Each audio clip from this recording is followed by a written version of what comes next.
All right, with us we have Ricardo Manetti, Brave Warriors coach. A 1-0 win there, goal in the final minutes. How was the game for you, Ricardo? A very, very difficult tactical game. But I want to thank my tactical team, Ronnie, Muhammad. We had a plan before we went into this game, and each and everyone did his job.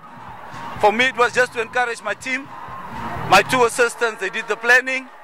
They gave me the proper advice, and I'm grateful. And I want to thank especially the fans in behind me, the Bester fans and the Chitembi fans.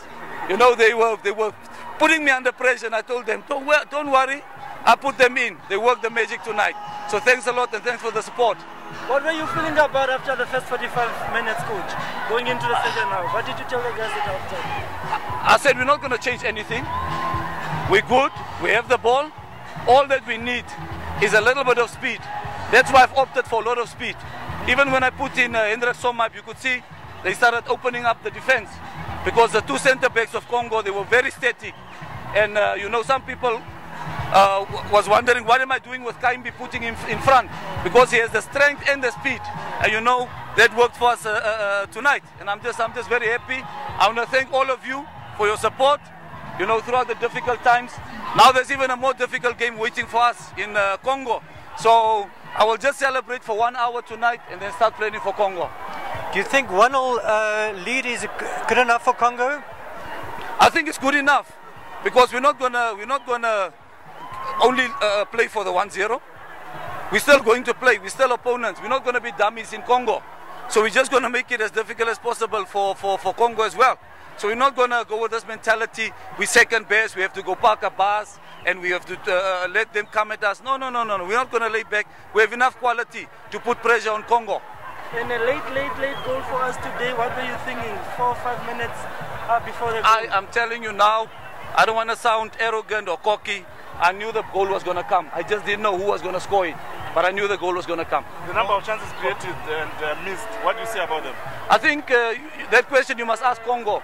Why did they give us so much chances? So they're giving me actually hope. I'll work on the other aspect, the finishing off. So if Congo's going to open up like this again in Congo, I think we'll put 1 or 2 away again.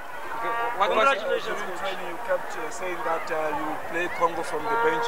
Is this something that worked out for you? I begged my players during the team talk. I said, guys, I don't want to make these wonderful substitutions, because that is what I'm known for nowadays. I hate it, I'll be very honest. And tonight, they put me through a lot of trauma, this first 11, and now I'm forced to work my miracles again. But all congratulations go to a very, very experienced Rudolf Bester. The timing of his run, the calmness, the composure, oh, beautiful. I love Rudolf at the moment. What was your plan coming to today's match? To this match, my plan was clear. We want to win this game. We want to dominate Congo. Back in the day, we lied. I asked the fans to make it for Congo. They were really aggressive, and you could feel the word I used, the anointment was in the stadium, and it was just magical. And I promised the reporters it will be a magical evening. My evening has just started. I will continue to make it magical.